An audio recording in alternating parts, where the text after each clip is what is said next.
안녕하세요. 저는 사연 채널을 열심히 구독하고 있는 30대의 평범한 기혼 여성입니다. 제가 일찍 결혼을 한 덕분에 나이는 어려도 벌써 연차는 꽤 됩니다. 결혼을 하고 보니 느끼는 게 꽤 있어요. 결혼을 하고 난 후에는 이전에는 몰랐던 제 책임이 하나씩 더 늘어나더라고요. 예전에는 부모님과 나만 챙기면 되었는데 이제는 아내로서, 며느리로서 할 일이 더 많아졌네요.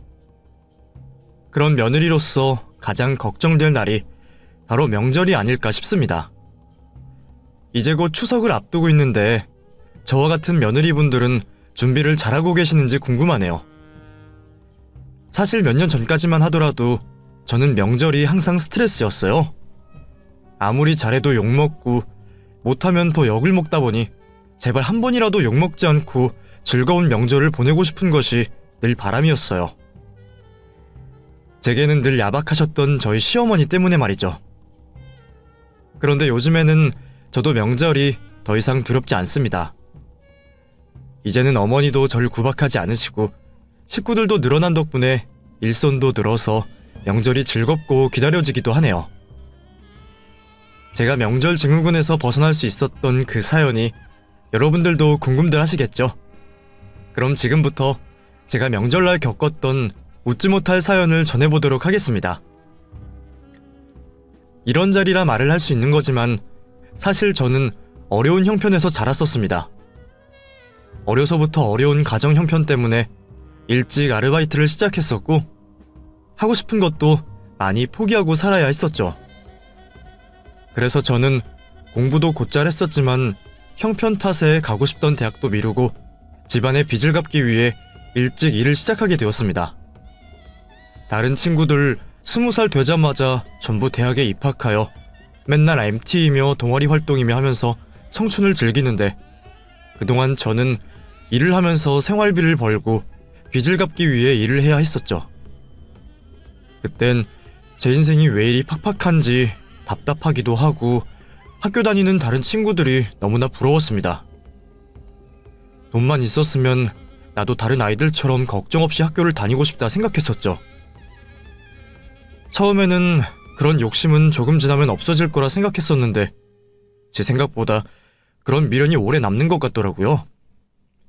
나이를 먹고 몇 년이 지나도 학업에 대한 욕심을 아주 포기할 수 없었던 저는 결국 제 힘으로 돈을 벌어 대학에 들어가기로 마음먹었습니다. 그리고 정말로 제가 번 돈으로 입학금을 내며 대학에 들어가게 되었죠. 꿈만 같은 일이었지만 그만큼 걱정도 많았습니다. 남들은 이미 졸업할 나이에 늦가기 신입생이 되었기에 저는 남들보다 늦은 만큼 더 열심히 학교 생활을 할 수밖에 없었어요. 하지만 열심히만 한다고 다 따라주는 게 아닌지 학교 생활은 제 생각보다 쉽지 않았습니다.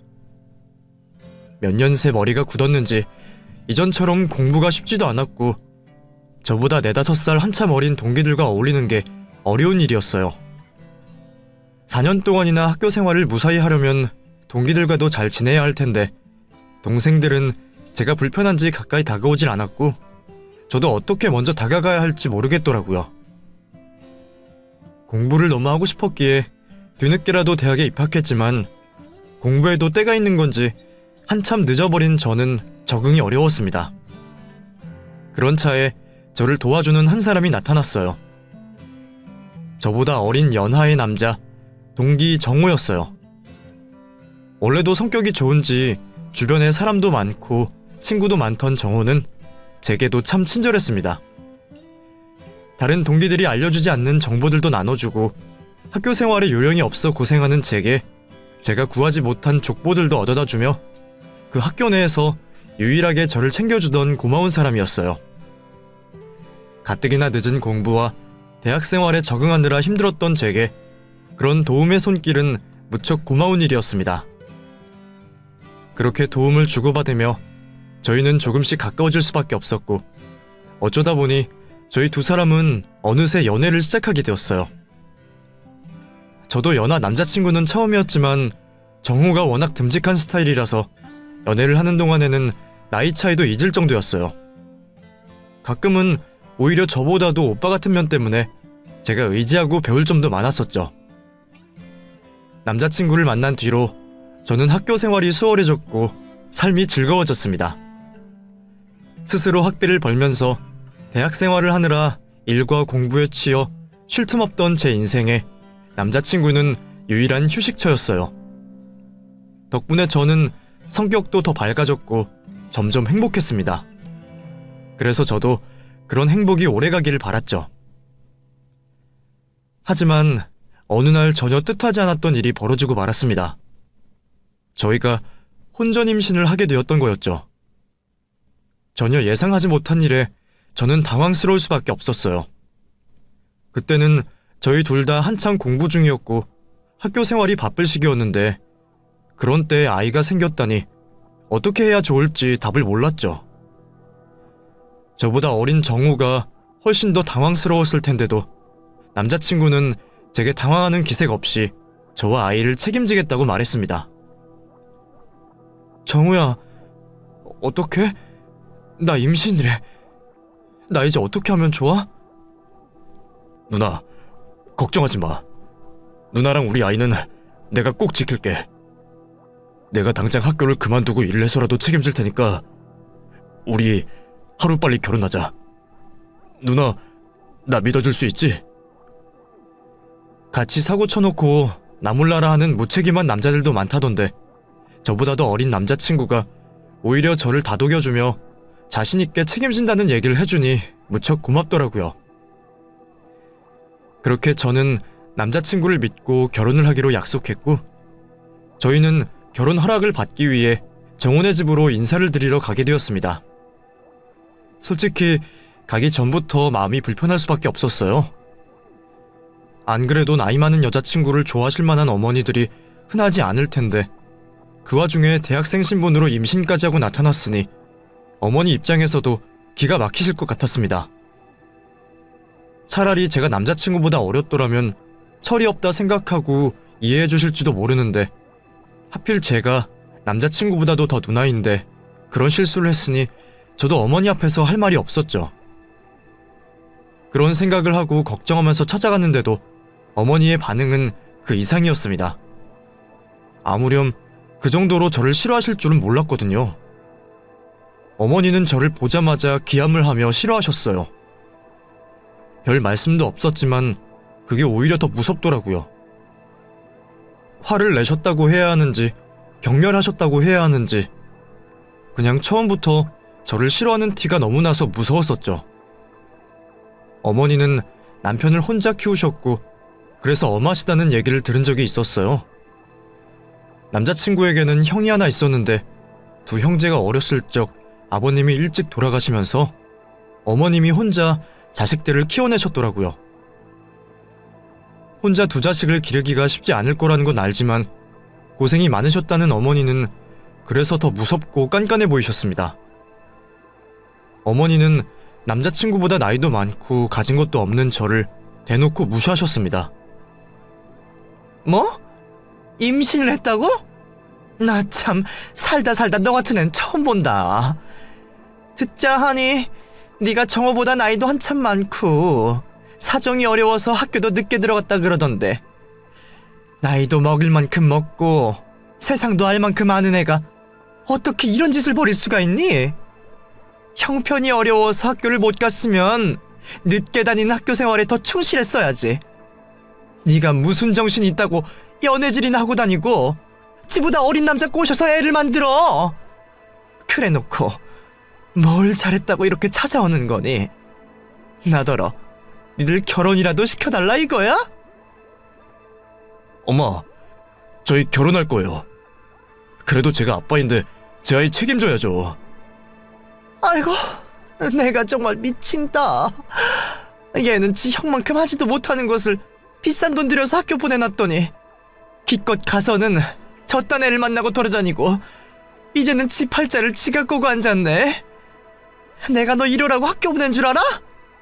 공부라도 제대로 맞춰서 뭐라도 하고 사람 구실하라고 보낸 걸 그걸 하나를 제대로 못해서 졸업도 하기 전에 애부터 싸질러?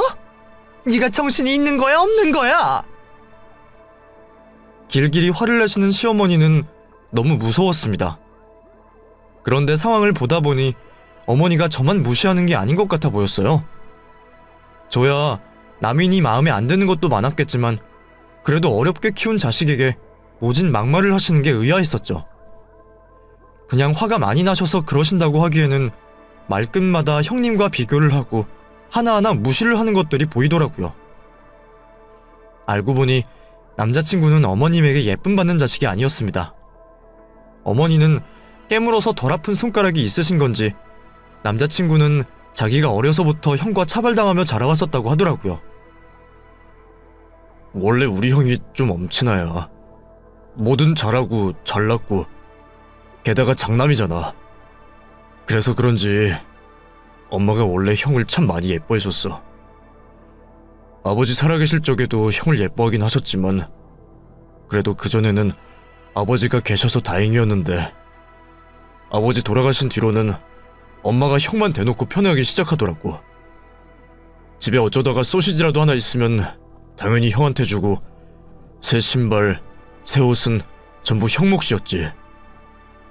어릴 때는 내가 둘째라서 어쩔 수 없는 거라 생각했었는데 자라면서 다른 집들하고는 정도가 다른 걸 알았어. 엄마가 나는 미워하고 형만 예뻐한다 싶더라고. 하긴 우리 형이 워낙 잘나서 말이야. 어릴 적부터 무슨 대회든지 나갔다 하면 상장을 타오고 공부도 잘하고 운동도 잘하고 뭐 하나 빠지는 게 없으니 사랑받을 수밖에 없지. 그에 비하면 나는 특출난 것도 없으니 비교가 될 수밖에 없었을 거야. 그래서 우리 엄마는 내가 잘난 것도 없이 집만 된다 싶으셨나 봐. 밖에서는 늘 의젓하고 구김없는 모습만 봐왔던 탓에 저는 남자친구에게 그런 아픔이 있는 줄은 몰랐습니다. 그래도 다행히 형이랑 사이가 나쁘진 않은지 형님과는 잘 지내는 듯 보였거든요. 하지만 어머니는 그런 자식들을 대놓고 차별하시며 키우셨고 그래서 남자친구는 어머니에게 늘 상처가 많을 수밖에 없었습니다.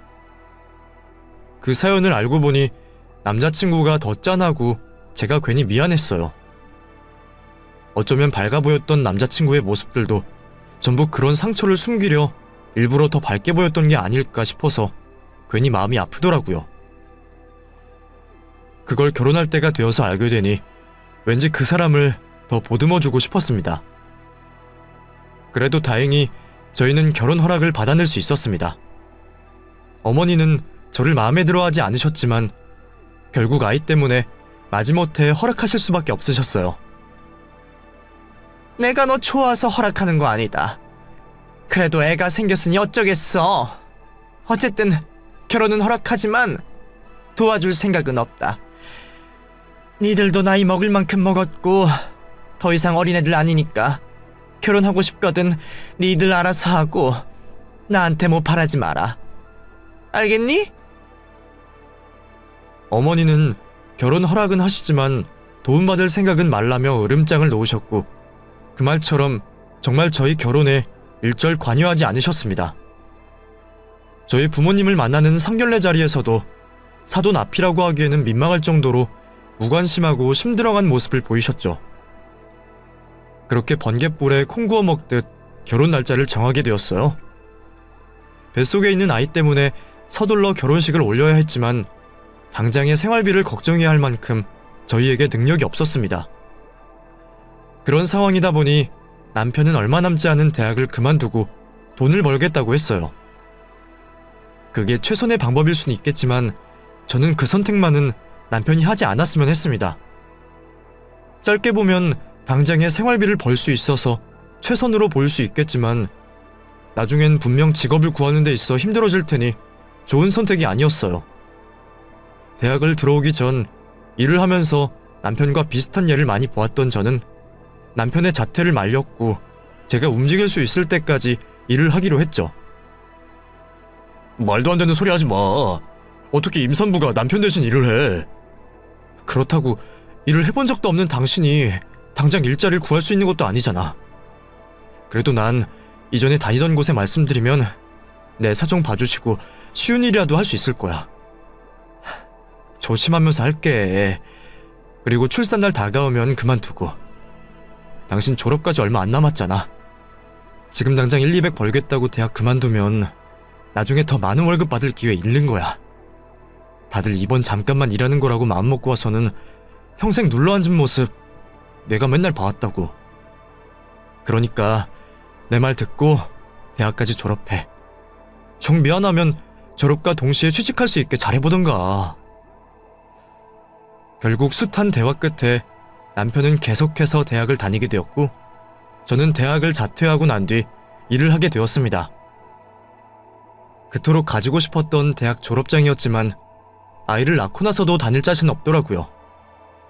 그리고 대학 졸업장보다는 제 가정, 제 아이가 더 중요했기에 미련 없이 자퇴를 선택할 수 있었죠. 그렇게 저는 일을 다니고 남편은 대학을 다니는 중에 직계 가족들만 모여 조촐한 결혼식을 하게 되었습니다. 남편 집안에서도 그다지 반기지 않는 결혼이었고 저희 집안 형편도 좋지 못하니 남들 보기에는 모양새가 초라한 결혼식을 올리게 되었죠. 하지만 남들 눈에 어떻게 비춰지든 저는 사랑하는 사람들과 함께 그 자리에 있을 수 있고 남편과 저의 결혼을 증명하는 그 자리가 너무 좋았습니다. 그렇게 제 인생에 가장 행복했던 결혼식을 마치고 나서 얼마 되지 않아 소중한 아이를 출산하게 되었죠. 출산 이후 다행히 아주머님께서 도움을 주시면서 남편이 취직을 하기 전까지 아이를 기르는 데 집중할 수 있었습니다. 사실 출산 임박을 했을 때는 친정 집안에서 도움을 받을 수 있었는데 친정집도 형편이 힘들다 보니 출산 이후가 더 걱정이었어요. 친정 부모님 두 분 모두 일을 하시다 보니 아이를 친정집에 맡길 수 없었죠. 물론 시어머니께 부탁을 할 수도 있었지만 결혼 후에도 아이에 대한 궁금증 하나 없는 분에게 무슨 소리를 들까 싶어 말을 못하고 있었죠.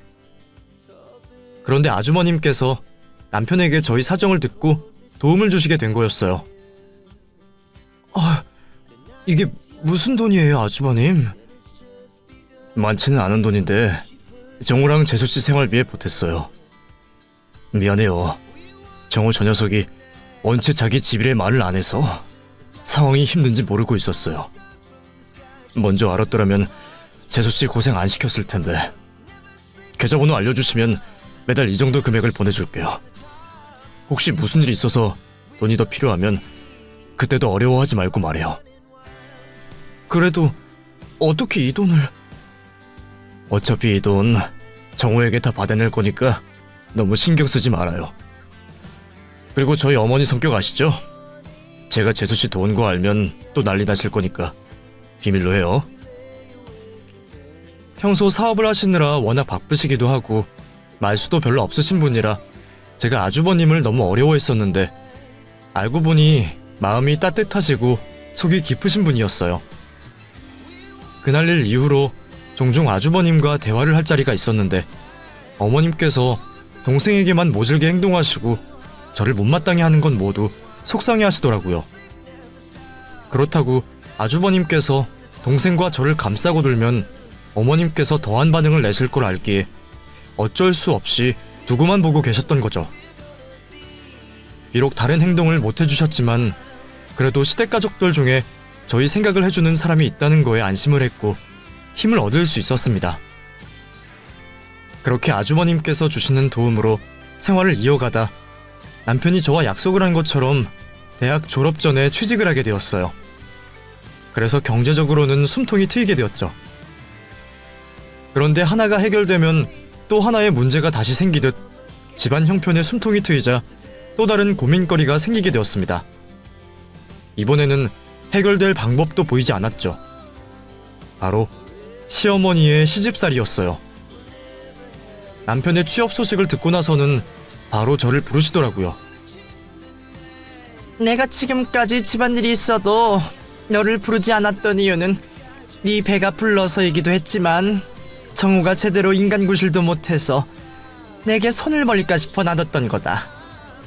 근데 정우도 별 볼 일 없는 곳이지만 취업을 했다고 하니 너도 며느리로서 집안일을 거들어야겠지? 거기다 지금까지 쉬었으니 못다한 것까지 해야 하고.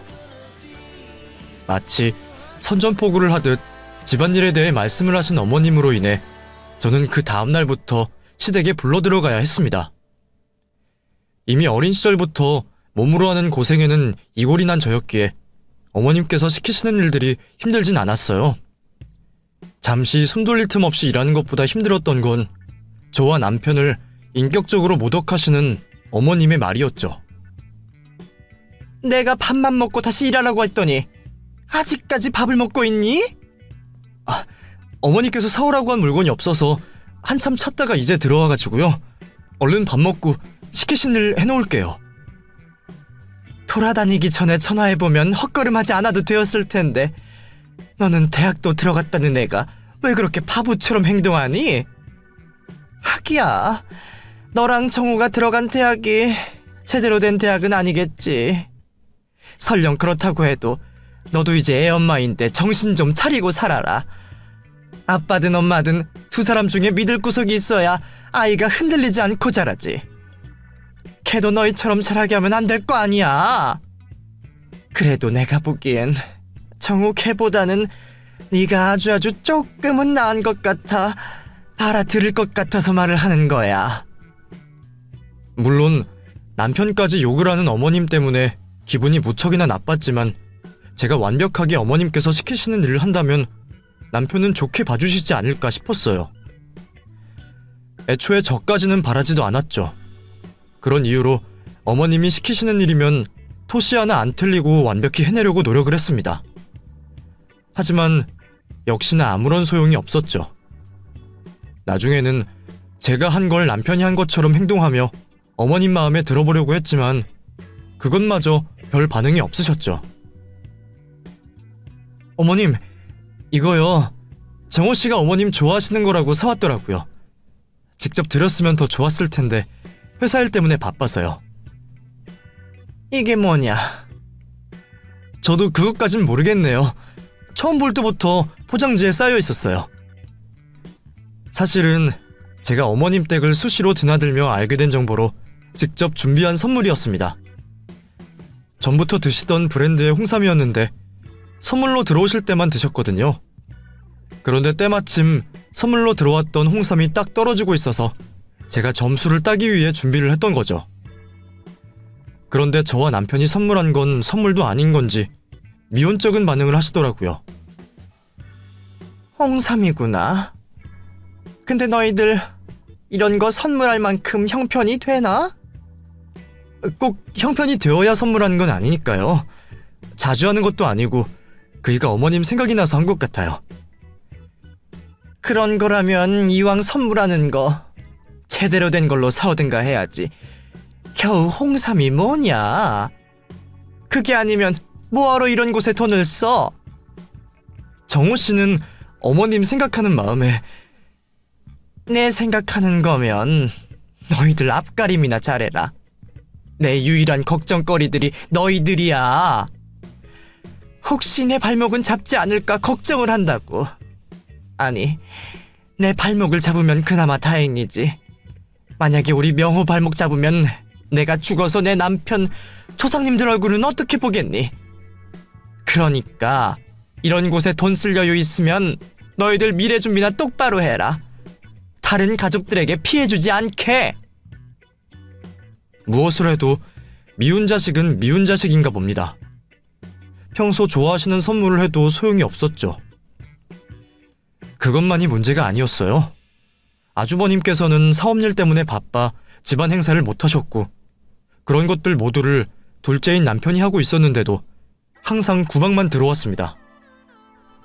뭐야, 왜 이렇게 늦었어? 당신이 제사 시간 다 되었는데 안 온다고 어머님께서 엄청 화나셨어. 얼른 들어가 봐. 엄마, 죄송해요. 회사에 비상이 걸려서 제 위로도 다들 밤새고 있거든요. 지금 온 것도 겨우 시간을 뺀 거예요. 이해 좀 해주세요. 네가 뭐가 바쁘다고 조상님들 제사 지낸 날 늦어? 됐고, 시간 다 됐다. 얼른 제사 지낼 준비하자. 네 형은 사업일로 피곤할 것 같아서 내가 오지 말라고 했으니까 네가 주도해서 지내라. 이랬던 적이 한두 번이 아니었어요. 매번 저와 남편에게만 엄격한 판단의 잣대를 대셨죠.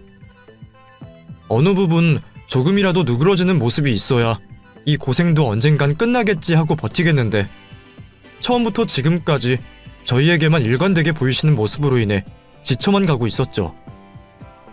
그러다 저희가 더 힘들어질 것만 같은 집안의 소식이 찾아들었어요. 사업으로 바빠 아직 결혼을 하시지 않고 있으시던 아주버님께서 결혼을 할 상대를 집안에 인사시키기 위해 아내 되실 분을 데리고 오신 거죠. 형님께서 인사를 하러 오기 전부터 어머님께서는 형님의 직업이 의사라는 걸 알고는 입이 귀에 걸려 있었습니다. 평소 직업 뒤에 사자가 들어가면 극존칭을 쓰실 만큼 특정 직업 분야에 동경이 있으셨던 어머님께서는 의사 며느리의 등장에 더할 나위 없이 만족하고 계셨죠. 그런데 그런 형님의 등장으로 인해 저희는 비교를 당할 거리가 한 가지 더 생기게 된 거였어요. 안 그래도 아주버님과 남편을 비교하면서 차별을 하시던 어머님께서는 그날 이후부터 저와 형님을 비교하시면서 심한 말을 하시곤 했습니다. 너희는 아무 노력도 하지 않다가 의사를 한 집안 사람으로 둬서 좋겠다. 내가 사주를 믿진 않지만 이런 거 보면 사주가 정말 있다 싶어. 특히 지혜 얘 보면 자기 손가락으로는 뭐 하나 한 것도 없는 애가 이렇게 편하게 살잖니. 나이도 많은데 젊은 남편을 두게 되었어. 도망도 못 가게 애도 하나 낳았지. 또 아주버님 되는 사람은 돈도 잘 벌고 이번에는 의사 형님까지 뒀으니 인생 말년에 얼마나 편하게 지내겠니. 지혜야, 가끔 나는 너가 너무 부럽다. 그리고 우리 첫째 며느리 나정이에게 너무 미안하고 지금까지 열심히 노력을 해서 저만큼이나 일궈냈는데 사랑하는 사람이라고 해서 결혼했더니 시동생과 동서러는 사람들이 급이 안 맞아서 얼마나 기분이 나쁘겠어. 그러니까 앞으로 네 형님 손에 괜한 물 묻히려고 하지 말고 네가 뭐든 알아서 빨리빨리 해놔라. 알겠지? 솔직히 그 손이 네 손이랑 같은 손이니? 사람 살리는 손이랑 잡일이나 해오던 손이랑 같겠냐고. 새로운 차별과 모독에 대한 레파토리가 늘어 당황을 하긴 했지만 듣다 보면 이전에 하시던 욕과 별반 다름이 없었기에 이전처럼 한 귀로 흘려들으며 제 마음에 상처가 되지 않게 지내게 되었죠.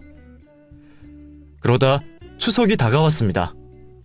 저희 집안의 경우 추석날 모시는 조상님들이 많았어요. 아버님이 살아계실 때만 해도 이렇게 많지 않았다고 하는데 어느 날부터인가 한 분씩 늘었다고 합니다. 그 이유는 한 분이라도 서운하게 했다 큰일 하시고 있는 아주버님께서 잘못되실까봐 노파심에 어머님께서 늘렸다고 했죠. 그러다 보니 명절마다 난리였습니다. 보통 집안들이 추석 당일 하루 이틀 전부터 추석 음식을 준비하는 것과 달리 저희 집은 최소 3일 전부터 어머님 댁으로 가서 명절 음식 준비를 해야 했죠.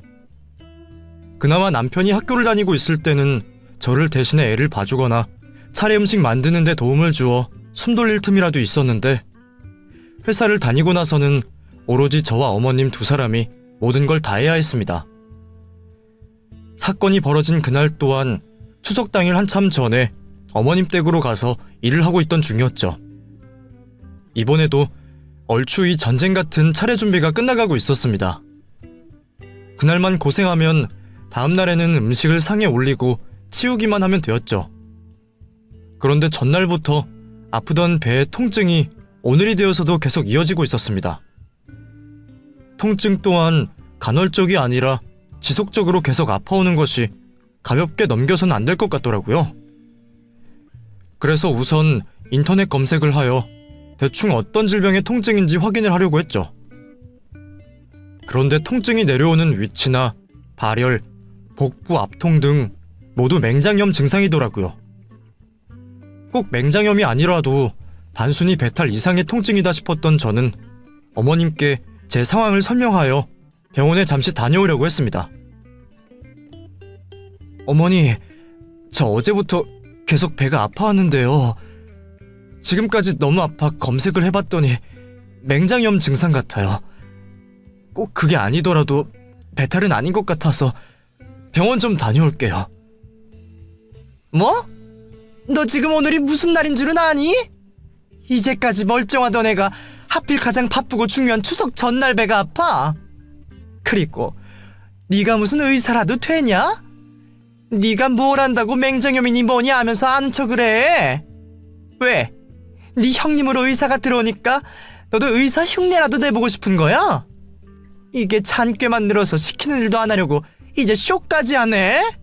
너 어디서 쇼야? 뭘 했다고 쇼까지 하냐고. 네가 쓰러지면 내가 너보다가 병원에 직접 데려다 줄 테니 걱정 말고 일이나 해라. 어머니, 저 진짜 배가 점점 아파와서 그래요. 맹장염 증상이 전부 다 있다니까요. 제가 이전까지 이런 말 한 적 없잖아요. 내년부터는 네 손일 사람 있다고 일부러 지금부터 밑밥 가는 거 아니냐. 혹시나 해서 하는 말인데 행여 네 형님 집안일 시키려고 하지 마라. 걔가 어떤 손인데 이런 자비를 그 손을 쓰게 만들어. 이제 얼마 안 남았으니 쇼는 그만하고 얼른 음식들 마무리나 하자. 아, 뭐해? 얼른 하지 않고. 정말 너무하다 싶더라고요. 이전까지 몇 번이나 이런 마음은 있었지만 어떻게 사람 아프다는데 이걸 쇼라고 보는지 지금 당장 배가 아픈 통증보다 답답해서 미칠 지경이었습니다. 시모의 말을 무시하고 집 밖을 나와 병원으로 갈까 싶었는데 거기서 괜한 오기가 생기더라고요. 자신의 눈앞에서 며느리가 쓰러져 봐야 그 다음부터는 제 말을 믿겠구나 싶었던 저는 입술을 꽉 물어가며 통증을 참고 일을 했습니다. 그렇게 일을 계속하다 슬슬 통증이 사라지면서 눈앞에 시야도 흐릿해져 갔어요. 그리곤 정신을 잃게 되었죠. 그러다 구급차에 실려가는 중에 정신을 차리게 되었습니다. 정신을 차렸다고 하나 복부 쪽에서 느껴지는 극심한 통증으로 정신이 하나도 없었죠. 병원에 도착해서 의사 선생님께서 제 티셔츠를 올려 뭐라고 하셨는데 다른 말은 기억이 나지 않고 통증이 있는 곳을 만지시면 아프냐고 물어보셨고 거기에 대답까지는 했는데 그러다 또 통증으로 인해서 기절을 하고 말았습니다. 정신을 차리고 일어나 보니 수술이 끝났는지 병실 침대 위에 누워 있었어요. 여보, 정신이 들어? 근데 무슨 일이 있던 거야? 기억이 온전히 이어지지 않고 뜨문뜨문 나서. 나 큰 병인 거야? 뭐든 그렇게 참고만 있으면 큰 병 되지. 당신 정말 큰일 날 뻔했어. 어떻게 그런 통증을 참고 있었던 거야? 자칫 잘못하다간 복막염으로 진행되어서 장기들도 손상 입을 뻔했다잖아. 엄청 아팠을 텐데 나한테 전화를 하지. 그럼 내가 119에라도 전화를 했을 거 아니야. 내가 얼마나 놀랐는데. 미안해. 내가 너무 무식하게 참기만 했다. 근데 서윤이는? 장모님께서 맡아주시고 있어. 다른 걱정하지 말고 회복이나 잘해. 염증 때문에 아직 안심할 단계 아니라고 했어. 그때 말을 하고 있는 남편 뒤로 어쩔 줄 몰라 하고 있는 시모가 보였습니다. 한눈에 봐도 자신 때문에 제 목숨까지 위험했다고 하니 미안함에 그런 모습을 보이고 있는 듯 했습니다. 어머니, 뭐하러 여기까지 오셨어요? 근데 나머지 차례 음식들은 어떻게 해요? 아이고, 아니다. 네가 그런 것까지 신경 안 써도 된다. 나 때문에 네가 목숨이 위험했다고 하는데 그깟 제사가 문제겠니? 다른 생각하지 말고 정호 말처럼 네 몸 회복하는 데 신경 써라. 그리고 이제 네가 제사상 차리는 일은 없을 거다. 그러니까 다른 걱정들은 전혀 하지 말아라. 그리고 내가 지금까지 너에게 했던 행동들 전부 사과하마. 꼭 네 일 아니더라도 내가 정호에게 대하는 행동들 보고 네가 많이 속상했을 텐데 그것도 전부 사과하마. 앞으로는 그전과 같은 일은 없도록 할 테니 나를 용서하렴. 변해도 너무 변해버린 어머님의 태도에 제가 아직 꿈을 꾸고 있나 싶었어요. 물론 자신 때문에 며느리가 죽다 살아났으니 미안함을 표현하는 건 당연했지만 제 입장에서는 과하다 싶을 정도로 행동하셨거든요. 거기다 이번 일에 대해서만 사과를 하시는 게 아니라 이전 일들까지 모두 사과를 하시니 무슨 일인가 싶어 어리둥절하고 있었습니다. 저는 너무 당황스러워서 어머님 말씀에 고개만 끄덕이게 되었고 그 이후 남편이 어머님을 집에다 모셔다 드리고 왔습니다. 남편에게 물어보고 싶은 게 너무 많았던 저는 남편이 집에서 돌아오자마자 질문들을 쏟아냈죠. 여보, 도대체 병원 와서 무슨 일이 있던 거야? 나는 기억이 제대로 안 나기도 하고 사람들이 한 말들은 안 들렸거든. 당신 병원 도착해서 의사 선생님이 검사한다고 티셔츠 걷어올리고 배 만진 거 기억나? 어디 아프냐고 했던 거.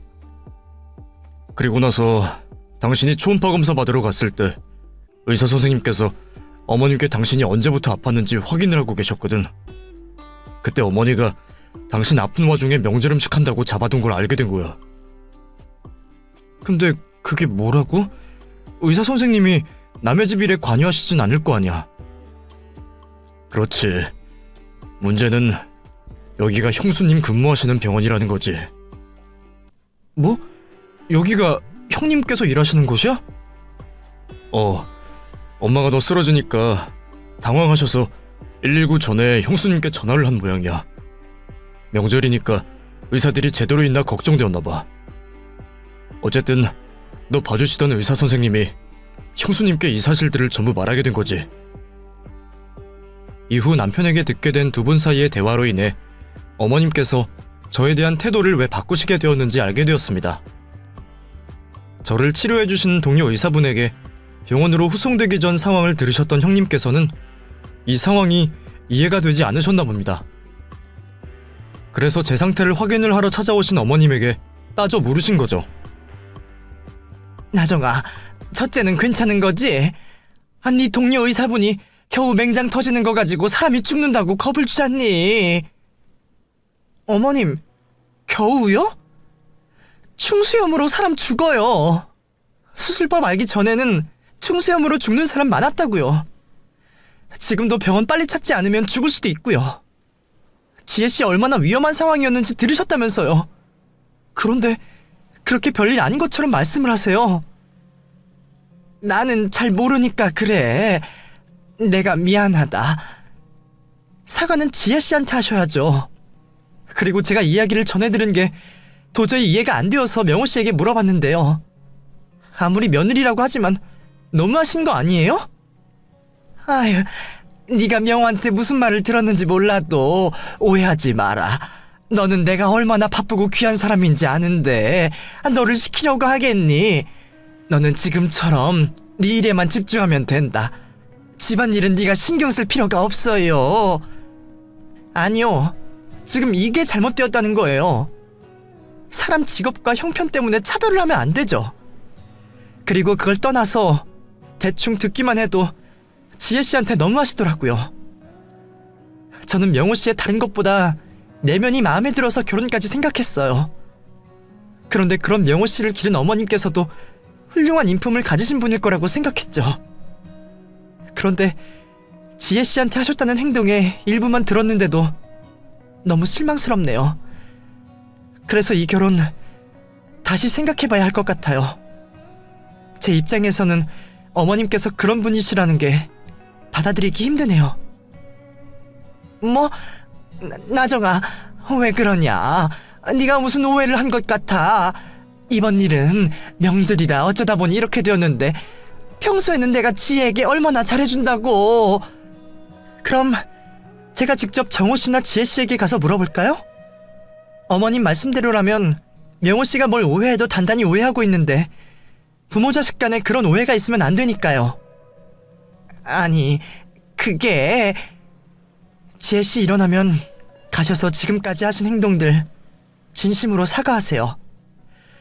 의식을 잃을 정도로 배가 아픈데도 참고 일한 착한 며느리인데 어머님께서 사과하시면 얼마나 고마워하겠어요. 그 다음부터 어머님과 지혜씨 다시 좋은 관계를 만들어가면 되죠. 안 그래요? 그 뒷내용은 남편도 듣지 못해 잘 모르겠다고 합니다. 하지만 제가 일어나자마자 어머님께서 사과를 하신 거 보면 형님 말을 받아들이신 것 같습니다. 그렇게 저는 육체적으로 큰일을 겪을 뻔했던 일을 무사히 넘길 수 있었고, 지난 몇 년 동안 어머님에게 당했던 혹독한 시집살이도 끝날 수 있었죠. 병원에 입원하여 지속적으로 제 상태를 확인하는 동안 형님께서는 저에게 불편한 점은 없는지 매일 여러 차례 확인을 해주셨고, 퇴원하는 날에는 작은 선물도 해주셨습니다. 그런 형님께 너무나도 고마웠고, 아직 서류상으로 한 가족이 되기 전이었지만 진정 가정의 따뜻함을 느낄 수 있었어요. 퇴원을 하고 며칠간은 친정 엄마께서 아이와 저를 돌봐주셨는데, 아빠께서 또 몸이 조금 불편해지시면서 제 곁을 떠나셨죠.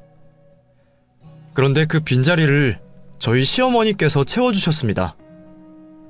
친정엄마가 떠난 다음날 아침, 주방에서 나는 소리에 일어났는데 어머님께서 요리를 하고 계신 거예요. 어머님, 무슨 일로? 제가 할게요. 아니다, 그러지 마라. 내가 아픈 너를 챙겨주러 왔는데 네가 무리를 하면 되나? 몸도 좋지 않은데 들어가서 좀 더 자라. 밥 준비 다 되면 그때 깨우마. 아니, 그래도... 괜찮아. 들어가. 대접도 받아본 사람이 받을 줄 아는 건데, 지난 세월 동안 한 번도 경험해보지 못한 일로 오히려 가시방석처럼 불편하더라고요. 움직이는 게 불편하기도 하고, 또 이때 아니면 언제 어머님께 이런 대접을 받아보나 싶어서 억지로 그 대접을 다 받았습니다. 그러면서 마음이 불편하긴 했지만 어머님께서 그날 이후 완전하게 변하셨다는 걸 알게 되었어요. 이전에 비해 상상도 할 수 없을 만큼 인자하게 변하신 어머님으로 인해 저도 남편도 편안하게 생활하게 되었습니다. 그리고 지금은 저희 한 가족이 된 형님과 가족들 다 함께 행복하게 지내고 있어요. 형님께서는 병원 일도 바쁘실 텐데 항상 집안 행사나 일에 참여를 해주시고, 혹여 병원에 일이 있어 도와주시지 못한 날에는 꼭 대신한 고마움을 표현해 주십니다. 집안일이 이전보다는 확실히 많이 줄어서 제가 편한 것도 있지만 저를 도와주시는 형님 덕분인 것 같아요. 이전에는 시댁일이라면 한숨이 먼저 나왔는데 요즘엔 또 무슨 재미있는 일이 있을까 기대를 하죠. 이렇게 제 이야기는 행복하게 마무리됩니다.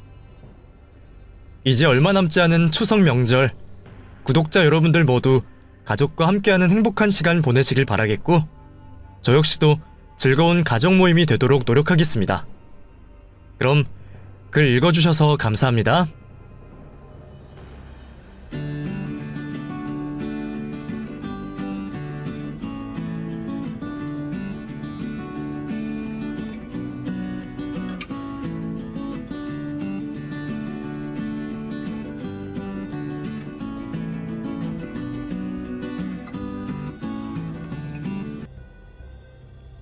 안녕하세요. 막상 인사를 드리게 되니 굉장히 어색하네요. 우선 저는 30대 후반에 경기도에 살고 있고 남자아이를 키우고 있는 여성입니다.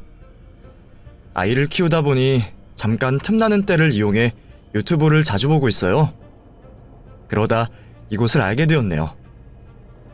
1시간 정도 되는 이곳의 사연을 쭉 읽기에는 무리가 되는 제 생활 패턴임에도 사연 하나하나에 집중을 하게 되다 보니 저도 모르게 넋을 놓고 새벽까지 보게 되네요. 자랑할 것은 못 되지만 저도 이곳 사연자분들 못지않게 속이 답답해지는 사연을 하나 가지고 있어서 더 집중을 하면서 보는 것 같습니다. 지금이야 다 잊어버리고 행복하게 지내고 있어 꺼낼 수 있는 말인데, 그 사건 당시만 해도 정말 이런 일이 있을 수 있나 싶을 정도로 충격적인 일이었죠. 다른 곳에 설명을 하기는 솔직히 부끄럽기도 하고 잘 믿지 않을 것 같아 지금까지 마음속 안에 두고 있었어요. 그런데 이곳은 다른 곳과 반응이 다를 것 같아 익명을 빌려 이야기해볼까 합니다. 그럼 한번 이야기해볼게요. 저는 남들과는 조금 다른 환경에서 자라왔어요. 저희 부모님께서는 두 분 모두 결혼을 포기하신 채 홀로 오랜 시간 지내오시다가 뒤늦게 만나시게 되어 결혼을 하시게 된 케이스이죠. 나이도 많고 형편도 넉넉하지 못한 상황이다 보니 아이는 가지지 않기로 결혼 전에 약속을 하셨다고 합니다. 그런데 예상하지 못하게 제가 생겨버린 거예요. 이미 엄마 뱃속에서 자라고 있는 저를 지울 수도 없었던 탓에 두 분은 저를 낳아 기르시기로 하셨죠. 생각하지도 못한 저의 등장에 부모님께서는 뒤늦게 준비하실 것이 많았습니다. 평생 두 분께서 지내실 준비만 하셨다 보니 제가 포함된 미래의 준비가 되어 있지 않았던 거죠. 그래서 아빠께서는 원래 하시던 일 외에도 다른 일을 하나도 하시게 되었습니다. 지금 자식을 키우고 있는 제 입장에서는 그런 아빠의 마음이 이해가 돼요.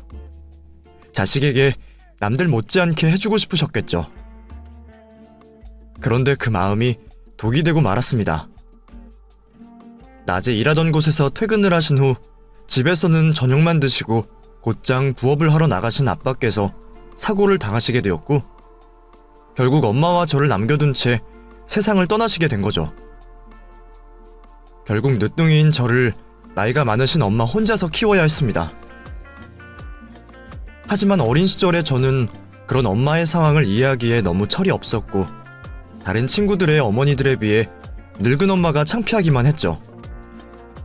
그 때문에 초등학교 저학년 때까지는 엄마를 속상하게 하는 행동들을 많이 했던 것 같아요. 지금 제가 생각해도 너무 철없고 못돼 보일 만큼요. 그러다 우연히 저 때문에 젊어 보이려 노력하는 엄마를 보게 되었는데 그때 저는 그게 큰 충격으로 다가왔나 봐요.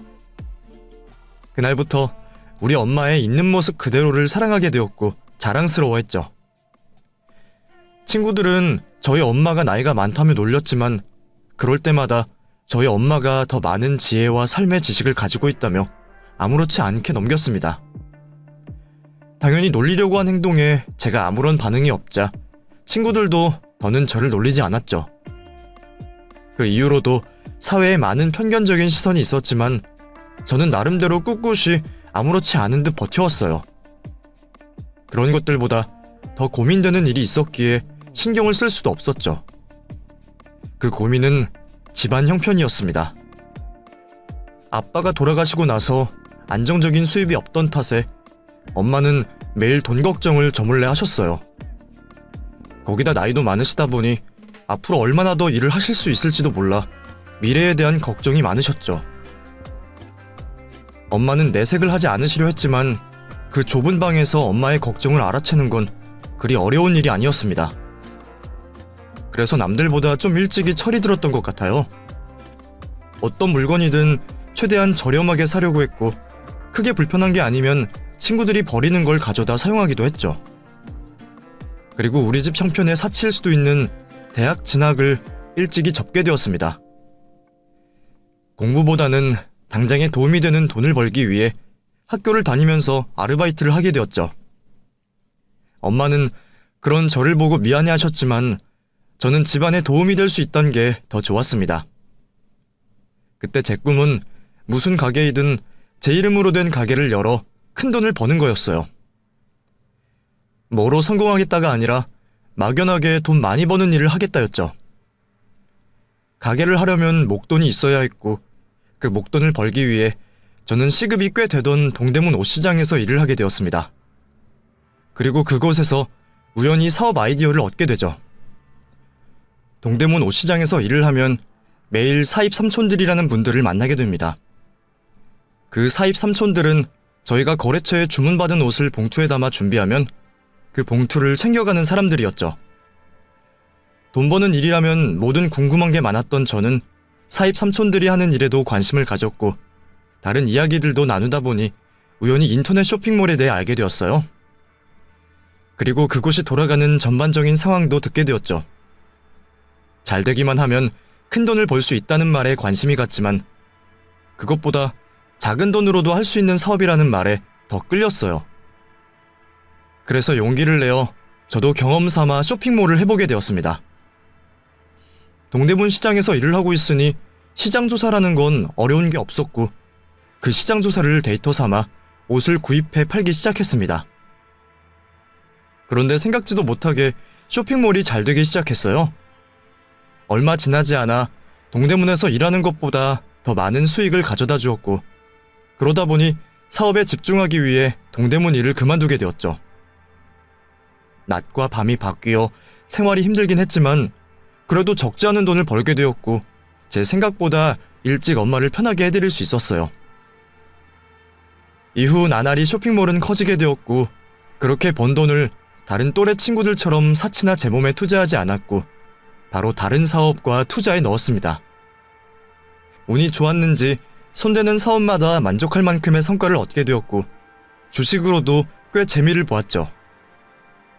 그렇게 제 인생의 성공 가도를 달리고 있을 때 한 남자를 만나게 됩니다. 그 사람이 이 이야기의 또 다른 주인공인 제 남편이에요. 다른 연인들의 만남과 다르게 남편을 직접 보기 전 엄마에게 귀에 딱지가 않도록 이야기를 듣게 되었어요. 엄마가 다니던 병원의 물리치료사였던 남편은 도대체 엄마에게 어떻게 보였는지 병원을 갔다 오시는 날이면 날마다 제게 남편 이야기를 하셨습니다. 그러다 엄마를 모시고 간 병원에서 몇 번 남편과 마주치게 되었죠. 하지만 그때까지는 그게 다였어요. 크게 호감을 느끼지도 않았고 저에겐 그냥 엄마를 치료해주는 물리치료사였죠. 그런데 우연히 헬스장에서 남편을 다시 마주치게 되었어요. 처음에는 가볍게 인사만 하고 지나쳤는데 엄마 일로 이야기를 나누다 점점 길어지면서 서로의 일상도 이야기하는 사이가 되었죠. 그렇게 병원 밖에서 만남을 시작하고 보니 병원에서와는 다르게 보이더라고요. 외모도 훈훈한 것 같고 성격도 엄마 말처럼 순한 모습이 제 마음에 들었습니다. 그리고 무엇보다 또래답지 않게 어른들을 무척이나 공경하고 예의 바르게 대하더라고요. 멀리서라도 불편하신 어른들을 보게 되면 가만히 있지 못했고 자기가 손해를 보는 일이 있어도 어른을 돕고 웃으며 넘겼죠. 약자를 대하는 모습에서 남편의 진정한 내면의 모습을 볼 수 있었고 그 모습에 반해 제가 먼저 연애를 신청했습니다. 제 예상과 같이 남편은 무척이나 진중한 사람이었고 착하고 좋은 남자였어요. 그런 탓에 길게 연애를 할 수 있었죠. 전부터 저희 엄마도 알고 있다 보니 연애가 길어지자 결혼을 하길 원하셨고 저도 남편과 결혼 생활을 기대하고 있었습니다. 그런데 이쯤이면 결혼 이야기를 꺼낼 것도 같은데 남편이 절대 먼저 결혼에 대해 말을 하지 않는 겁니다. 안달이 나고 답답했던 건 저였고 빙빙 둘러대지 않고 직접적으로 결혼에 대해 말을 꺼내지 않은 이유를 물어봤죠. 그런데 어이가 없게 돈 때문이며 말을 하더라고요. 물리치료사 월급이 얼마 되지 않다 보니까 아직 결혼을 먼저 말하기에 돈이 부족하다고 했습니다. 물론 제가 돈이 많은 걸 드러내며 다니진 않았지만 대충 알고는 있을 텐데 왜 그런 걱정을 한 건지 이해가 안 가더라고요. 그 아까운 시간을 겨우 그것 때문에 허비했다는 생각에 제가 다 준비하겠다고 말을 하고 결혼을 밀어붙였습니다. 당장 가진 사람이 더 분담하면 되는 거였고 저는 돈보다는 행복이 먼저였어요. 그렇게 남편과 결혼을 하게 되었죠. 아주 오래 연애를 한 사람들에 비하면 그리 길지 않은 연애일 수도 있겠지만 제 나름대로 오랜 연애를 했다고 생각한 저는 결혼과 동시에 아이를 가지고 싶었어요. 어쩌면 제가 엄마와 단 둘이서 생활하며 어린 시절 외로움을 많이 탔기 때문일 수도 있겠죠. 그래서 제가 결혼을 준비하는 과정에서 남편에게 먼저 아이를 가지고 싶다는 말을 했습니다. 일도 하고 있고 아직 나이도 어린 제가 불쑥 임신을 하고 싶다고 하니 남편이 더 당황을 하더라고요.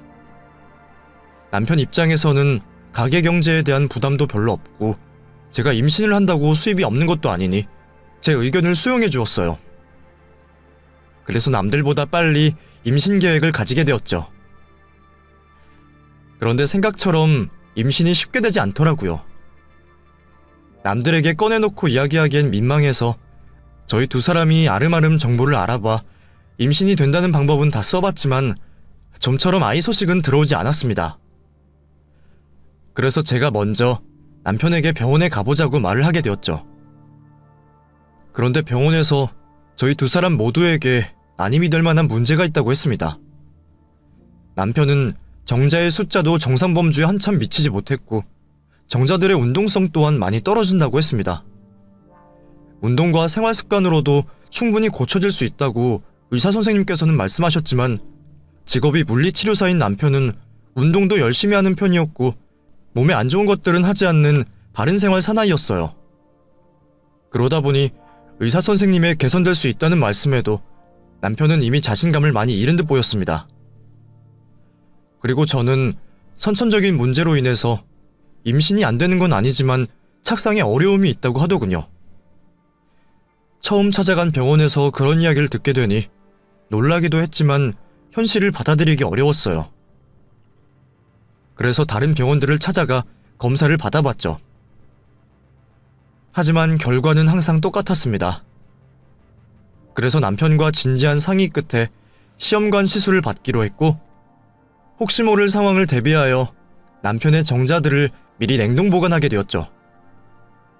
시험관 시술이라는 게 생각처럼 쉬운 시술은 아니었습니다. 특히 산모인 저에게는 시술을 준비하는 과정도 힘들었고 채취 후에는 며칠 동안 힘이 다 빠질 만큼 고통스러웠죠. 하지만 그 모든 건 우리의 아이를 만나기 위한 일이었기에 버틸 수 있었어요. 하지만 희망 고문을 버티는 것도 점점 힘에 겨워졌습니다. 처음 시험관 시술 설명을 받으면서도 쉽지 않을 거라는 말을 들었지만 번번이 실패를 하게 되니 정신적으로 많이 지쳐가게 된 거죠. 그러던 도중 제가 너무 아이 가는 일에만 신경을 쓰고 있었나 봅니다. 고령이신 엄마를 먼저 더 챙겨야 했는데 제가 부족했는지 엄마의 건강에 적신호가 켜졌어요. 아침 일찍 병원에 갔다 집에 돌아오니 엄마께서 쓰러져 계셨죠. 곧바로 119에 전화를 했고 병원에서 빠른 조치를 취할 수 있어 생명에는 지장이 없었지만 뇌출혈로 인해서 운동 능력과 인지 능력이 소실되셨죠. 그러다 보니 엄마 옆에 24시간 누군가가 있어야 했습니다. 다행히 제가 시간적인 여유가 있어 엄마를 돌볼 수 있었죠. 하지만 처음 겪어보는 일에 저나 엄마나 고생을 하고 있었습니다.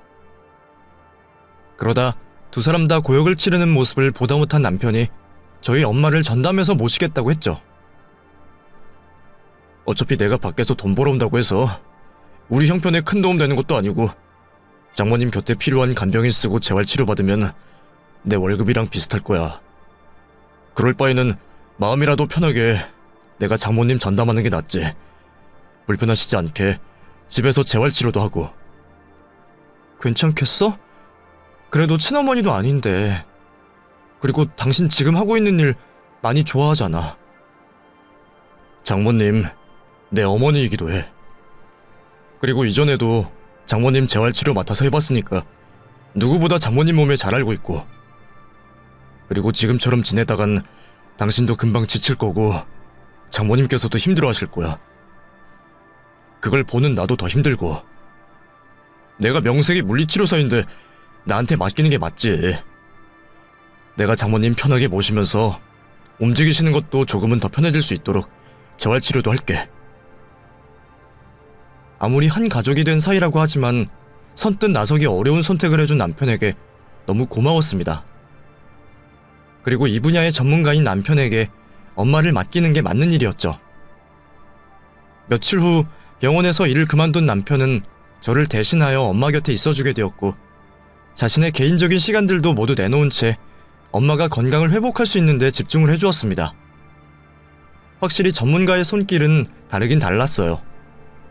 또 잠깐 재활치료를 받는 게 아니고 일상을 보내면서 중간중간 엄마가 자연스럽게 행동할 수 있게 운동을 알려주다 보니 효과도 눈에 띄게 좋았죠. 우리 가족에게 감당하기 힘들 수도 있는 위기가 찾아오긴 했지만 남편 덕분에 조금씩 그 위기에서 벗어나고 있었습니다. 그리고 엄마에게 모든 신경을 쏟아야 하는 때다 보니 당연히 시험관 시술은 뒤로 미뤄지게 되었죠. 남편은 저희 엄마를 돌보며 바쁜 시간을 보냈고 저는 그런 남편에게 작은 보답이라도 해주기 위해 누구보다 더 바쁘게 일했습니다. 직장까지 그만두고 한 선택이니 제가 그에 맞는 선물을 해주고 싶었어요. 과거 우연히 남편에게 들은 말이 있었는데 남편 후배 중 한 명이 물리치료사 자격증과 생활체육 지도사 자격증을 이용해 운동센터를 오픈했다는 말이었죠. 헬스장이나 물리치료실과 다르게 1대1로 회원들과 수업을 하는 거라 들었는데 신체 기능적인 회복을 원하는 사람들이 많이들 찾는다고 하더라고요. 그래서 엄마께서 어느 정도 회복이 되시면 남편에게도 그런 센터를 제가 차려주고 싶었습니다. 그렇게 우리 가족 모두 잘 되는 상상을 하면서 지내고 있었는데 또다시 불행이 찾아왔어요. 뇌출혈 이후 정기적으로 병원에 가셔서 검사를 받으시던 엄마 몸에 문제가 생긴 겁니다. 이번에는 림프암이었습니다. 림프암에도 두 가지로 크게 나눌 수 있었는데 하필 예후가 좋지 않은 비호지킨 림프암이었죠. 이미 몸이 쇠약하실 대로 쇠약하시던 엄마에게는 치명적이었습니다. 많은 곳으로 전이가 된 암으로 인해 항암 치료 외에는 따로 방법이 없었고 이마저도 완치의 목적을 두기보단 생명 연장에 대한 치료였죠. 그래도 끝까지 삶의 희망을 놓지 않으셨던 엄마를 위해서 저와 남편도 엄마를 살리기 위해 가진 방법을 다 써봤습니다. 하지만 결국 엄마는 끝내 암을 이겨내시지 못하셨고 세상을 떠나시게 되었죠. 저야 당연히 이 세상에서 가장 큰 슬픔을 겪고 있었습니다. 그리고 저 못지않게 남편도 많이 힘들어했죠. 아무래도 저희 엄마를 옆에서 가까이 모시던 남편이다 보니 상심이 더 커 보였어요. 시간이 지나면서 그래도 잘 적응하는 저와 달리 남편은 계속해서 힘들어하는 모습을 보였죠. 그 마음이 이해가 되었던 저는 남편이 충분히 마음의 진정을 가질 수 있게 시간을 주기로 했습니다. 그런데 그 모습을 제가 착각하고 있었던 거였어요. 남편은 장모님을 잃은 우울감에 빠진 것이 아니었죠. 밖에 나가 일을 하고 싶지 않았던 거였습니다. 제가 돈을 충분히 벌어오니 자기는 그냥 놀고 먹는 게 좋았나 봐요. 뭐야? 나 지금까지 당신이 엄마 때문에 이러고 있는 줄 알았어. 장모님 돌아가신 것도 아직 회복이 안 되긴 했지. 그런데 이게 다 뭐야? 힘들다던 사람이 이렇게 놀러 다니고 게임 결제는 왜 이렇게 많이 하는데? 그리고 집에 하루 종일 있을 거면 밥을 해 먹어야지. 왜 죄다 사 먹어?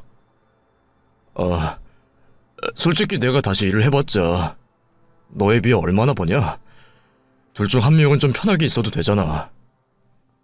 편하고 안 하고 문제가 아니라 사람이 직업이 있어야지. 그럼 내가 운동센터를 개업시켜줄게. 안 그래도 엄마가 괜찮아지면 당신한테 해주려고 했어. 당신도 관심 있었잖아. 사업이 그렇게 쉬운 건가? 안 되면 큰 돈만 날리고 기분만 우울해지지. 한두 살 먹은 아이도 아니고 갑자기 철없이 구는 남편이 답답했습니다. 어떻게든 자극을 시켜보고자 집 밖으로 쫓아내보기도 하고 이혼을 하자며 협박도 했어요. 그런데 소용이 없었습니다. 다 큰 어른을 혼내는 것도 정도가 있지 더는 못하겠더라고요. 그래서 결국 집에 있을 거면 살림이라도 잘 살라며 가정주부 일을 맡기게 되었습니다. 제 마음에 썩 들진 않았지만 그래도 얼추 집안 정리는 하는 것 같아 그걸로 만족하며 살았죠. 그러다 남편의 사고 소식을 듣게 됩니다. 사고 당일 고향에 다녀오겠다며 차를 타고 나간 남편이 졸음운전이라도 한 것인지 가드레일을 밟고 차와 함께 강에 빠졌다는 겁니다. 하고 있던 모든 걸 뒤로 하고 곧장 남편의 사고가 발생한 곳으로 뛰쳐나갔습니다. 제가 도착했을 때는 이미 차를 인양한 뒤였어요. 하지만 남편의 모습은 찾아볼 수가 없었죠. 경찰 말로는 인양하기 전에 깨진 유리창이 확인되었고 남편이 그곳으로 탈출이나 밖으로 나온 것 같다고 했습니다. 그래서 주변 어딘가 물가에 생존해 있을 확률이 높다며 수색을 벌이고 있다고 했죠. 하지만 정신을 잃어 최악의 경우 사망을 했을지도 모른다는 이야기도 듣게 되었어요. 그날부터 저는 사고가 난 지점 근처에 숙소를 잡고 매일같이 강 하류에 있을 남편을 찾아 나서게 되었습니다. 하지만 그 어디에도 남편의 모습은 없었고 경찰들의 수색에도 아무런 흔적을 찾을 수 없었죠. 수색하는 날이 길어지자 경찰들도 회의적인 모습을 보였습니다. 거기다 남편의 사고 지점을 시작으로 강의 수심이 가장 낮아지는 지점까지 근처 CCTV를 죄다 확인해봤지만 남편으로 추정되는 물체가 떠내려오는 모습이 없었죠. 아무 소득도 없이 시간은 점점 흘러갔고 결국 경찰은 남편이 사망했을 거라는 말을 저에게 알렸습니다. 하필 수색을 하는 기간 중 강물이 불어날 만큼 비가 내려서 이제는 수색을 해야 하는 범위조차 너무 광범위해졌고 강과 이어진 바다로 떠내려갔을지도 모른다고 했죠. 이렇게 어느 날 한순간에 남편이 제 곁을 떠날 줄은 몰랐습니다. 마지막 작별 인사도 못할 줄은 더더욱 생각하지 못했죠. 결국 남편의 시신조차 수습하지 못한 채 현실을 받아들이게 되었습니다. 그리고 남편의 시신이 없는 장례를 치르게 되었죠. 그 후 제 삶은 치열했다고 말을 할 정도로 남편의 흔적을 잊기 위해 열심히만 살았습니다. 다른 사람들은 남편을 잃고도 잘만 살아가는 것 같던데 저는 왜 그렇게 어려웠는지 모르겠네요. 일에도 집중해보고 평소 하지 않던 여가 생활도 하면서 홀로 남겨진 삶을 잘 살아보려고 했습니다. 하지만 그렇게 발버둥치듯 행동해봤자 남편에 대한 그리움만 커져갈 뿐이었죠. 이후 7년이라는 시간이 흘렀지만 전 여전히 남편을 그리워하고 있었습니다. 그러다 한 TV 프로그램에서 시험관 아이를 낳은 사람을 보게 되었어요. 아무 생각 없이 보고 있던 저는 문득 남편과 아이를 낳기 위해 행동했던 제 모습들이 생각났고 그때 남편의 정자를 얼려놓은 걸 기억해냈죠. 이제라도 저와 남편의 분신인 아이를 낳고 싶었습니다. 그렇게 하면 남편에 대한 그리움도 잊을 수 있을 것 같았고 아이라는 제 또 다른 삶의 목적이 생길 것 같았어요. 그렇게 몇 날 며칠 동안 임신과 출산에 대해 고민을 했던 저는 시험관 아이를 가지기로 마음을 먹었죠. 병원에 찾아가 확인한 결과 냉동을 한 남편의 정자 샘플들은 여러 개 남아 있었습니다. 그리고 저는 곧바로 시험관 시술을 받게 되었죠. 과거에는 그렇게 노력을 해도 힘들던 착상이 이번에는 순조롭게 되었고 저는 그토록 바라던 임신을 이제서야 할 수 있게 되었습니다.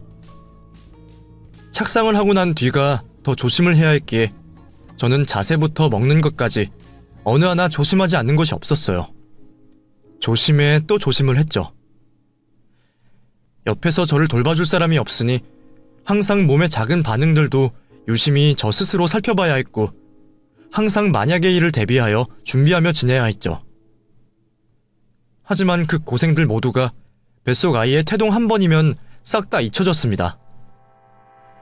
그리고 주기적으로 확인하는 아들의 초음파 사진을 보면 지금의 고통을 모두 잊고 행복한 미래가 펼쳐지는 듯 했죠. 그렇게 천천히 흐르는 것 같던 시간은 어느새 10달이 흘러 있었고 출산날이 다 되어 있었습니다. 엄마를 벌써부터 생각해주는 것인지 우리 아들은 10달 동안 아무런 문제 없이 제 뱃속에서 자신이 나올 날을 기다려주었고 출산 예정주에 딱 맞춰 세상 밖으로 나오려고 했습니다.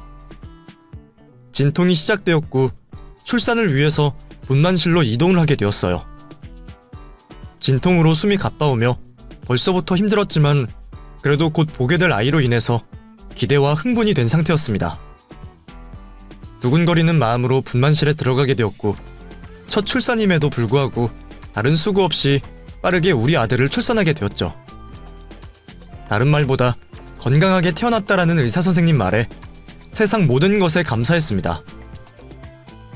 그렇게 우리 아들과 함께 병실로 옮겨지게 되었어요. 눈도 뜨지 못한 채 제 가슴 위에 올라와 있는 이 작은 생명을 보니 이제 저도 정상적인 제 삶을 살 수 있을 것 같았습니다. 그리고 엄마로서 아이를 위해 최선을 다해 살아야겠다는 다짐을 자연스럽게 하게 되더군요. 우리 아이, 비록 아빠 없이 태어났지만 제 모든 노력을 다해 다른 아이들에게 뒤처지지 않게 키울 자신이 있었습니다. 그렇게 저와 남편의 분신인 아이를 보며 감상에 젖어 있을 때 병실 밖이 소란스러워졌습니다. 무슨 일인가 싶어 밖에서 들려오는 소리에 귀를 기울였죠. 누구와 대화를 하고 있는 건지 모르겠지만 간호사들이 누군가를 저지하며 고성을 지르고 있었습니다. 뭐 하시는 거예요? 가족 아니면 들어오시면 안 돼요. 방금 출산하신 산모와 신생아가 있는 곳이라 함부로 들어오시면 안 된다고요. 저 이주희 씨 가족 되는 사람입니다. 제가 이주희 씨 남편 되는 사람이라고요. 이주희 산모님께서 적어주신 내용에는 가족 관계가 무라고 되어 있어요. 그러니 확인 절차 없이는 출입이 불가합니다. 산모님 안정되고 아이가 신생아실로 이동되면 그때 방문해주세요. 남편. 다른 말보다 남편이라는 그 말이 제 귀에 쏙 들어왔습니다. 그리고 8년이라는 시간이 지났지만 남편의 그 목소리를 잊을 수 없었어요. 꿈속에서도 그리워하던 그 목소리였으니까요. 저는 저와 아이의 상태를 확인하려고 들어오는 간호사분에게 밖에 있는 사람을 병실 안으로 출입시켜달라고 부탁을 하게 되었습니다. 그리고 8년이나 지나서 우리의 분신인 아들을 낳게 된 그날, 남편을 드디어 마주하게 되었죠. 남편이 간호사와 병실 밖에서 실랑이를 벌이고 있을 때 머릿속으로 별별 생각을 저 혼자 다 하게 되었습니다. 사고 당시 기적같이 살아난 남편이 지금까지 기억상실증에 걸려있다 이제서야 모든 기억을 되찾았고 저를 찾아왔을 거란 감동스러운 상상도 해보게 되었죠. 병실로 들어온 남편과 8년 만에 감동스러운 재회를 꿈꾸고 있었는데 남편은 그런 제 상상을 산산조각 내는 말을 내뱉었습니다. 여보, 정말 당신이야? 당신 맞아? 지금까지 어디에 있었던 거야? 내가 얼마나 힘들었는지 알아? 그렇게 갑자기 없어져 버리면 나보고 어떡하라고. 나 당신이 죽은 줄만 알고 장례까지 치렀는데 그래도 이렇게 살아있어줘서 고마워. 정말 고마워. 그리고 여기 우리가 그렇게 바라던 아이야. 당신이랑 내가 그렇게 바라던 아이라고. 그래, 지금까지 주희 너가 고생이 많았다. 너가 많이 힘들었겠지? 근데 나도 나만의 사정이 있었어. 이해해줘. 당신 살아있는 거면 다 된 거야. 나는 더 바라는 거 없어. 그래, 지금까지 어떻게 지낸 거야? 무슨 일이 있었길래 이제서야 내 앞에 나타나게 된 거야? 그것보다 너 혼자 우리 아들 잘 키울 수 있겠어? 그게 무슨 말이야? 나 혼자 키우다니. 당신 어디 가는 거야? 아니, 그러니까 그게 나 당신이랑 더는 같이 살지 않을 거야. 그러니까 당신 혼자 아이 키우기 힘들 거라고. 당신 매번 내게 말했잖아. 아버지 없이 홀로 자란 게 사는 내내 족쇄처럼 당신을 따라왔다고. 그런 힘든 삶을 아들에게도 살게 할 거냐고. 우리 아들 내가 잘 보살필 테니 내게 보내줘. 뭐? 지금 당신 무슨 소리 하는 거야? 지금까지 내 앞에 안 보이더니 8년 만에 나타나서 내 배 아파 낳은 아이를 당신에게 보내주라고? 얘가 무슨 물건이야? 도대체 무슨 말을 하는 거야? 그냥 당신이랑 나, 그리고 우리 아들이랑 행복하게 살면 되는 거잖아. 나 사랑하는 사람이 있어. 내가 사고로 죽은 척 사라지게 된 것도 다 그 사람이랑 같이 지내기 위해 벌인 짓이라고. 뭐? 지금 당신 뭐라고 하는 거야? 솔직하게 말할게. 나 장모님 아프시기 전부터 지금 내 옆에 있는 그 여자 만나기 시작했어.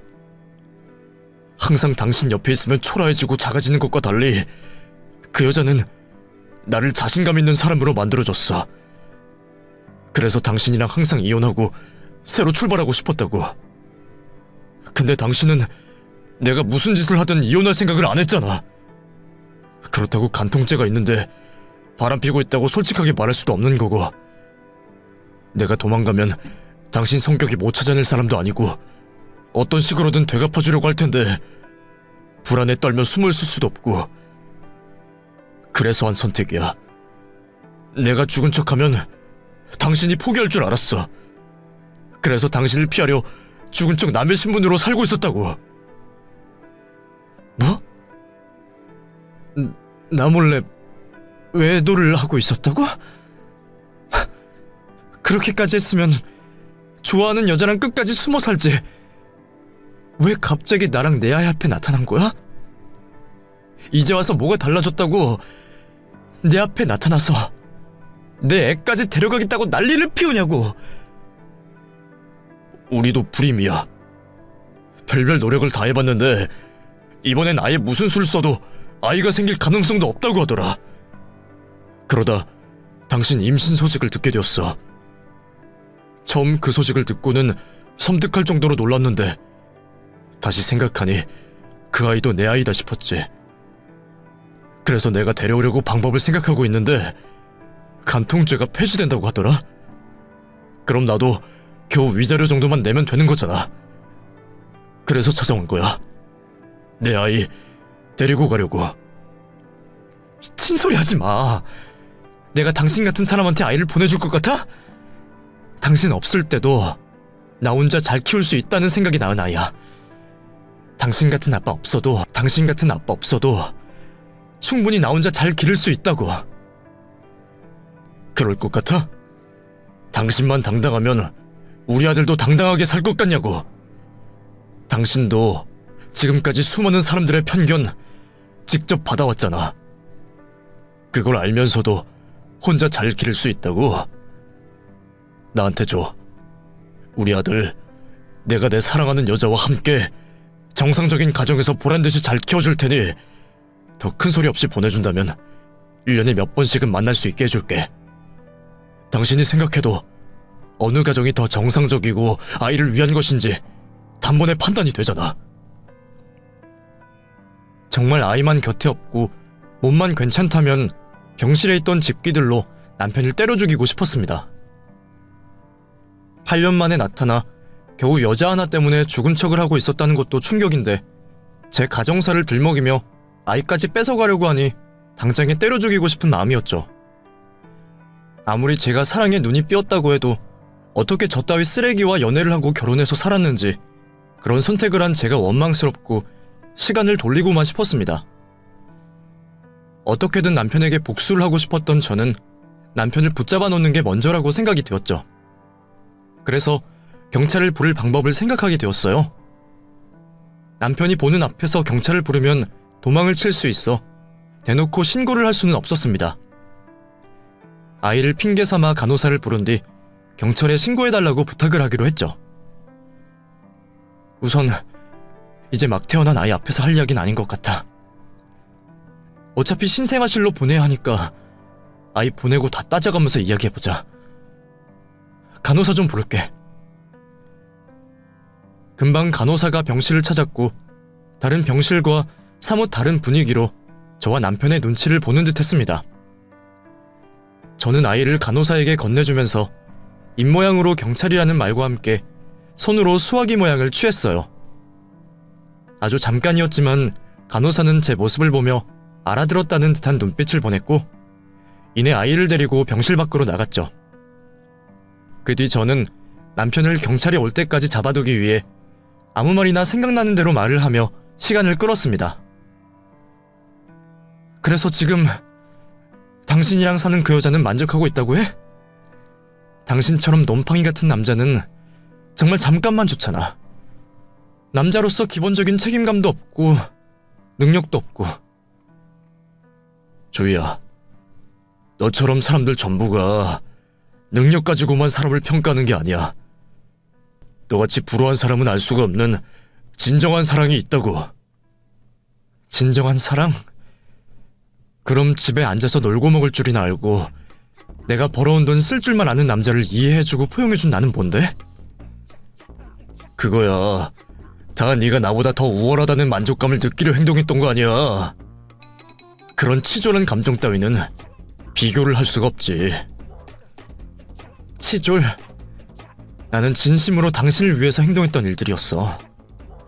조금 전까지만 해도 당신이 나에게 무슨 짓을 하든 다 이해해주려고 했던 내 사랑 때문에 그렇게 행동했던 거라고. 그 마음을 당신의 열등감으로 매도시키지 마. 나도 당신이 열등감으로 꽉 차고 다른 여자에게 껄떡대는 찌질이라는 걸 알았으면 이해해주지도 않았어. 아니, 당신 같은 놈 만나지도 않았다고. 당신이 나에 비해 능력이 있어? 거기다 지금 보니 그나마 자랑하던 성품도 개판이잖아. 나 화 돋우어서 경찰 신고라도 부르려는 모양인데 그만해라. 이제 본론이나 이야기하자. 아이, 나에게 넘겨. 허튼 짓만 하지 않겠다고 약속하면 자주 만날 수 있게 해준다니까. 애초에 말이 되지도 않는 소리를 들어줄 생각은 없었습니다. 그냥 아무 말이나 내뱉고 한 귀로 흘려주며 경찰이 올 때까지 시간을 끌고 있었죠. 한참 동안 기다린 끝에 경찰이 병실 앞을 기웃거리는 걸 확인하게 되었어요. 여기에요. 여기 제가 신고해달라고 한 겁니다. 뭐야? 당신 언제 경찰에 신고했어? 여기 이 사람 좀 잡아가 주세요. 이 사람 8년 전에 사고로 죽은 척하고 지낸 사람입니다. 네? 죄송한데 저희가 그런 것까지 할 수 있는 게 아니라서요. 그러면 그래, 이 사람 지금까지 다른 사람 신분으로 살고 있었다고 저한테 말했어요. 다른 사람 신분 도용해서 살고 있었다고요. 이 남자 진짜 신분은 여기 이 주민등록증에 적혀있는 사람이에요. 보통 이런 건 공문서 위조로 처벌받는 거 아니에요? 그런 거라면 우선 서에 가서 확인을 해보긴 해야죠. 그렇게 남편은 경찰서로 가게 되었습니다. 그때부터 바빠지게 된 건 저였어요. 몸조리를 하기 전에 남편에게 복수를 하기 위해서 제가 병실에 누워 부지런히 행동해야 했죠. 제 몸과 아들에게만 시간을 쏟아도 부족한 시간에 그 짓거리를 하는 게 화가 났지만 무슨 죄를 엮어서라도 남편을 처벌받게 하고 싶었습니다. 그래서 쇼핑몰과 다른 가게들을 운영하면서 종종 자문을 들었던 변호사분에게 이번 일을 전부 다 말하게 되었죠. 그 이야기를 전부 듣게 된 변호사는 헛웃음을 터뜨리며 남편이 바보가 아니냐고 묻더군요. 죄송합니다. 심각하신 이야기인데 저도 너무 어이가 없어서 실소가 나왔네요. 저도 이런 사람들 최근에 종종 있다고 이야기만 들었는데 이렇게 직접 듣게 되니 어이가 없어서요. 우선 남편분께서 뭘 몰라도 한참 모르시네요. 간통죄 폐지가 되는 건 맞는데 아직 형법이 개정되지도 않았고요. 최근까지는 대법원에서 간통죄 판결을 내리고 있습니다. 아마 효력이 상실되려면 내년이나 되어야 할 거예요. 그리고 형사상 폐지가 되는 것이지 민사상으로는 유효할 것으로 보여서 위자료도 물을 수 있을 거고요. 사건이 발생한 날 바로 연락 주셨으면 더 좋았을 텐데 지금이라도 늦지 않았습니다. 언제 대법원에서 간통에 대한 태도를 바꿀지 모르니 바로 소장 접수하시죠. 거기다 다른 사람 신분으로 지냈던 중에 도용한 신분을 사용한 흔적이 있으면 공문서 부정행위로 이것도 형사처벌 대상이니 징역 보낼 수 있을 겁니다. 이후 민사상으로 손해배상 청구하면 될 거고요. 또 이번에 병실로 찾아와서 협박한 대화 내용을 증명만 할 수 있다면 이것 또한 형사처벌 대상이에요. 처리할 거리가 많아서 다행이었습니다. 거기다 다행히 제가 남편이 없어졌을 때 정신없이 남편 찾으러 다니다 보니 실종 신고도 하지 못했고 장례식을 치른 후에도 사망 신고를 하지 않아 기소를 할 수 있는 상황이었습니다. 정말 천운이었죠. 그렇게 저는 변호사의 도움을 받아 가장 급한 일이었던 간통죄 먼저 고소하게 되었어요. 제 기억이 맞다면 2015년 신년 초에 간통죄가 폐지된 걸로 알고 있는데 다행히 그 전에 처벌을 받게 되었죠. 겨우 징역 6개월에 2년 집행유예였지만 나머지 위법 사항들로 인해 추가에 추가가 되어 징역 4년형이라는 처벌을 받게 되었습니다. 그렇지만 남편과 지낸 세월들과 홀로 소가리를 했던 시간들을 보상받기에는 약한 처벌이었죠. 만족스럽지 못한 처벌이라고 과거에만 매달려 있을 수는 없었어요. 저에게는 이제 막 태어난 우리 아들이 있었으니까요. 잊을 거라 마음먹는다고 쉽게 잊혀지는 건 아니었지만 최대한 과거를 떠올리지 않고 현재 제 앞에 있는 소중한 아이만을 위해서 살기로 했죠. 그래서 결혼 후 지내던 지역도 떠나고 운영하고 있던 가게도 정리를 하며 새로운 환경에서 새롭게 지내기로 했습니다. 그런 지도 벌써 8년째가 되어가네요. 꼬물거리던 아이는 이제 초등학교를 입학한 지 1년이 넘어 2학년이 되었습니다. 그리고 지금까지는 아이를 가지기 전 제 다짐과 같이 최선을 다해 아이를 위해서만 살고 있어요. 아이는 다른 문제 없이 잘 자라주고 있고 제 노력을 알아주듯 엄마를 무척이나 생각해주는 효자입니다. 요즘 아이들이 확실히 저희 때보다 빨라서 그런지 자기 나름대로는 엄마 생각을 한다며 저에게 연애를 해도 좋다고 말을 해요. 그런데 아직 저는 그럴 마음이 없습니다. 아이가 다 자라 성인이 되면 모를까 그 전까지는 아이에게만 제 인생 모두를 쏟고 싶네요. 아마 이런 건 저희 엄마에게 배워서 그런 거겠죠. 아이를 키우다 보니 그 당시 제가 알지 못했던 우리 엄마 마음도 이해가 되어 왜 그때 더 잘하지 못했나라는 후회도 듭니다. 살아계셨더라면 손주를 무척이나 좋아하셨을 우리 엄마가 매년 더 그리워지네요. 아주 나중에 우리 엄마와 나눌 이야기를 많이 만들기 위해서라도 엄마가 저에게 그랬던 것처럼 제 아이에게 끝까지 희생하며 최선을 다하려고 합니다. 이쯤에서 글을 마무리를 해야겠네요. 이곳 구독자 여러분 모두 부모님과 의미 있는 시간을 보내시길 바라며 글을 마치겠습니다. 감사합니다.